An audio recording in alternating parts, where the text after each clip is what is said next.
Kenapa pria tidak bicara selama bercinta, Bu?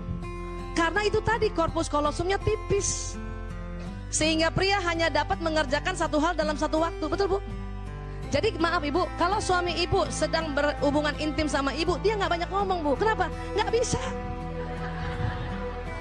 Karena otak tengahnya tipis, dia cuma bisa satu. Kita lain, kita korpus kolosumnya tebal ya. Maaf, kita lain suami juga, masih juga bisa ngomong, masih juga mikirin yang lain. Apa dipikirin? Ya, lagi diajak hubungan intim sama suami, kita mikir, ya Allah tuh cucian belum diambil. Ya Allah. Atau kalau sebelum subuh kan, serangan fajar kadang-kadang suami melakukan, kita sambil mikir loh, ya. Ya Allah tuh anak-anak belum dibangunin sholat subuh gitu. Tapi laki-laki nggak begitu, Bu. Makanya mengapa Islam ya membolehkan laki-laki poligami, dan istri pertama, kedua, ketiga itu nggak usah cemburu. Laki-laki pada saat dia berhubungan intim pada istri pertama, dia nggak ingat yang lain, dia fokus. Pada datang juga ke istri kedua juga begitu, ketiga juga begitu. Karena otaknya memang sudah disetting oleh Allah gitu. Kalau kita lain, Bu, ya udahlah hubungan intim, nginget ya anak, nginget cucian, nginget itu mau arisan besok pagi, kita bisa begitu. Kenapa? Karena korpus kolosum kita tebal. Paham ya, Bu? Dan ingat, dia nggak bisa diajak bicara, Bu. Padahal kita selalu kepengen ya dia bicara, nggak bisa, Bu. Dia hubungan intim, dia selalu bilang sama kita, I love you, I love you. Susah.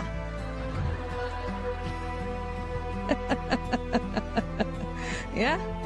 Jadi apa? Bagi seorang wanita, bicara adalah bagian penting dari pemanasan sebelum bercinta. Karena kata-kata sangat penting baginya. Ya. Jika selama bercinta seorang pria berhenti bicara, seorang wanita mungkin akan mengira pria itu tidak lagi tertarik padanya. Memang, Bu, waktu di awal-awal, ya, ini kita ilmiah ya, ada istilahnya foreplay. Itu perempuan seneng banget laki-laki atau suami kita ngobrol, walaupun nggak banyak karena dia cuma 7.000 kata, udah malam pula habis. Ya, dia cuma muji sedikit saja, ya. Dia cuma bilang, ya kamu tambah cantik, ya Allah. Tapi setelah itu, kemudian dia hubungan intim, sudah nggak bisa bicara lagi, Bu. Jangan tuntut untuk bicara. Ayah, tadi kamu ngomong apa? Ini udah hubungan intim. Banyak kita kalau nggak belajar, kita anggap, ya, oh dia sudah nggak, saya tidak tertarik lagi ya. Dia tidak tertarik lagi sama saya. Tidak, Bu, kasih kesempatan. Kapan suami sedang hubungan intim, kemudian kita ajak cerita macam-macam tentang banjir lah, tentang ya Allah, itu berhenti langsung, Bu, berhenti. Dan maaf, penisnya langsung nggak jadi tegang lagi, layu gitu. Orang lagi hubungan intim, ayah tetangga sebelah banjir sekuping, ya ngapain ngomong gitu?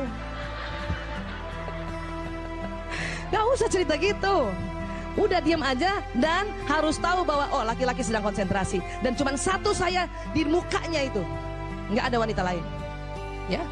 Meskipun maaf, ada laki-laki suami dia sedang selingkuh juga, atau dia ada pelakor, pada saat dia hubungan intim, yang dilihat di depannya itu hanya orang yang di situ, wanita yang di situ. Jadi nggak usah cemburu. Banyak ibu-ibu, kamu mikir siapa sih? Kamu mikir siapa? Kamu mikir siapa? Enggak. Kita yang mikir macam-macam, ya. Fokus ya, Bu. Makanya itu tadi ya, laki-laki di Islam dibolehkan poligami. Kenapa? Otaknya memang Allah buat sedemikian rupa sehingga nggak usah cemburu istri yang satu dengan yang lain. Ya, baik. Jika seorang wanita ingin menyenangkan seorang pria dengan menyentuhnya, secara alami wanita membelai-belai kepala pria dengan lembut, mengusap wajahnya, mengusap punggungnya dengan lembut. Betul, Bu? Kalau suami kita di tempat itu kita usap-usap gitu ya. Itu kita loh, alaminya kita. Ya. Tapi apa yang terjadi?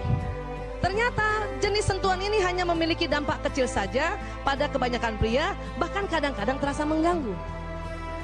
Ini kalau mau hubungan intim nih, ya. Ini harus tahu juga nih. Kita sangka kita dengan otomatis belai-belai dia, wah ini suami saya pasti suka nih. Cuman nggak banyak, Bu, dampaknya kecil aja. Jadi gimana? Pada pria lebih suka disentuh terutama pada area khusus sesering mungkin. Jadi ibu nggak usah lama-lama belai-belai kepala, langsung yang di bawah. Ini penelitian.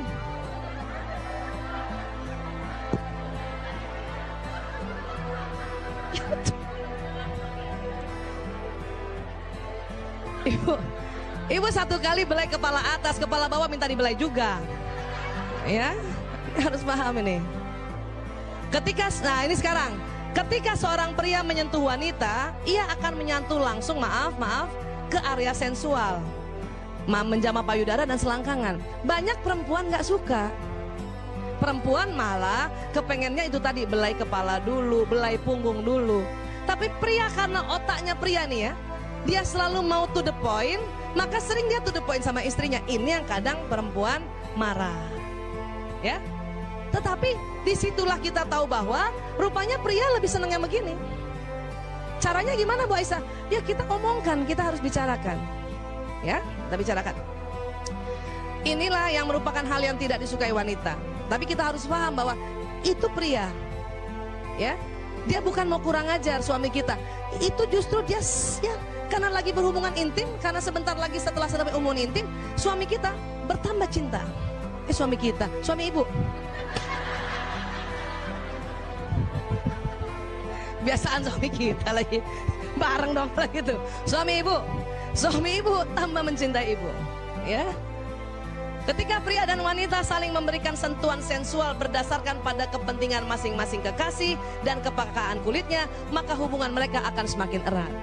Artinya gini, ya, kasih tahu suami, ayah, aku lebih senang kepala dulu, punggung dulu gitu.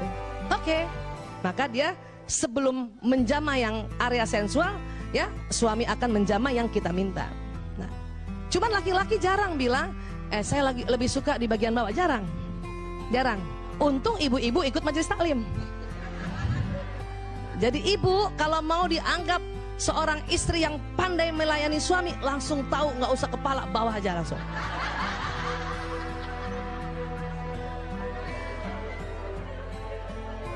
Itu laki-laki suami ibu tuh langsung rasanya, dia tahu banget. Ya Bu, padahal kita kepengen juga yang belai kepala kan. Ya sudah sebentar, kepala, punggung, leher suami, langsung bawa. Ya. Baik. Ibu ya dengar nih, pria tidak mampu mengatakan aku cinta padamu, Bu. Siapa yang suaminya pernah bilang atau sering bilang aku cinta padamu? Coba angkat tangan. 1, 2, 3. 3. Kita ada 1000 orang gini cuma 3. Ibu, siapa yang suaminya jarang bilang aku cinta padamu? Ya Allah, angkat tangan semua. Bu, dengar ya.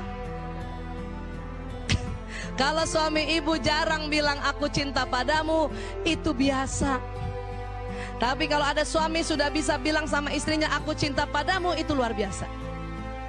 Makanya Bayanti, kenapa selama berapa tahun married, berapa kali bilang aku cinta padamu?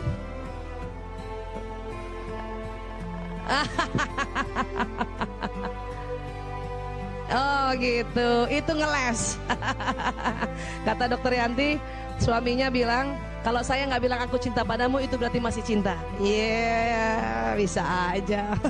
Bisa aja. Ya, baik. Sekarang Bu, ibu, laki-laki Bu, kalau dia sudah tidur Bu, maka otaknya itu istirahat 70%-nya ya, listriknya mati Bu. Laki-laki ya. Perempuan, otak wanita dalam keadaan istirahat 90% aktivitas elektriknya hidup. Laki-laki istirahat, aktivitas otaknya 70% mati. Perempuan istirahat 90% aktivitas otaknya hidup. Berarti yang mati berapa persen? Maka jangan heran waktu anak masih kecil, anak nangis, ibu yang bangun.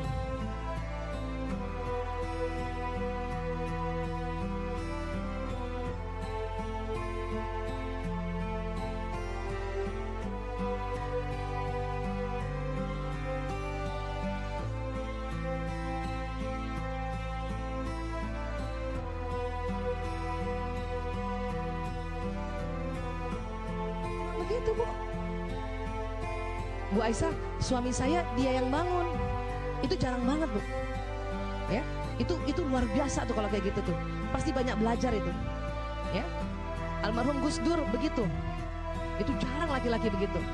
Ya, almarhum Gus Dur itu istrinya cerita, Ibu Nuria cerita, anaknya kan perempuan semua tuh. Ya, kalau dia tengah malam bangun, yang bangun Gus Dur, gantikan popok, ya, buatkan minum, gantikan bajunya. Itu jarang banget. Karena kita tahu Gus Dur itu belajar agama luar biasa. Pasti dia belajar sirah nabawi luar biasa, ya. Tapi yang lain nggak bangun, udah Bu, emang begitu. Cuman anehnya, waktu anaknya bangun dia nggak bangun, ini suami, tapi waktu motornya bunyi di depan dia bangun. Ya, iya, kenapa? Karena otak laki-laki tadi menjaga keamanan. Sekali-sekali si suami saya juga bangun pas anaknya bangun ya. Dia bangun, dia bangunin saya. Anak lo bangun. Saya bangun, dia tidur lagi.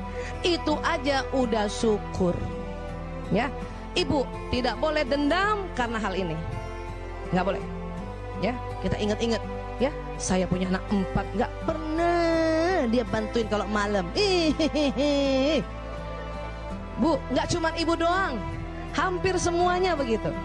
Ya, kalau ini sampai ginian dendam, aduh kasihan. Kasihan siapa? Kasihan Ibu lah. Ya, bukan kasihan dia. Ya, oke.